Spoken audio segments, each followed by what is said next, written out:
Hello guys, today I want to show you an eloquent trick with pivot tables. What if you want to have another extra column in the pivot table of many-to-many relationship, which would be a relationship to another table, a belongs to relationship, and with that you would be able to use quite an interesting eloquent statements if you define the pivot model properly. So in the migration we have this, so pivot table, nothing really fancy here. Then in the user model, you should define this. So many-to-many relationship belongs to many with these two things. First, you define with pivot with that extra column, and then you define so-called intermediate model. Role user class is also an eloquent model, but extends pivot instead of model. To generate such model, you would just need to add pivot to your make model artisan command, and then it would generate extends pivot instead of extends model. And I have executed that command behind the scenes, as you can see, because I have already that model.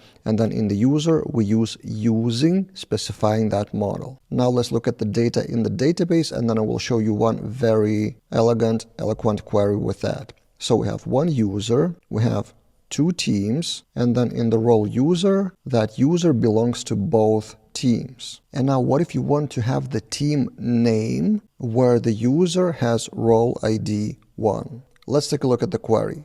So we get user first, then roles of that user, then we have where relationship, this is one way of doing that, and then first. We launch and the result is the role.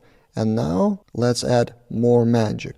From that first, we have pivot, which would return this model, intermediate model, role user, and then we have a relationship on that pivot model. Remember, in the role user, we have team here. So we can do team and then name like this. And then the result is the name of that team. So this is just one kind of a simple example of simple query, but what I wanted to show you on this example is that you can query pivot table and define the relationship on the pivot model for that many-to-many, and that relationship could be queried from pivot object. Did you use something like that in your projects? What were other cases for similar kind of a chained eloquent sentence? Share your experience in the comments below. That's it for this time, and see you guys in other videos.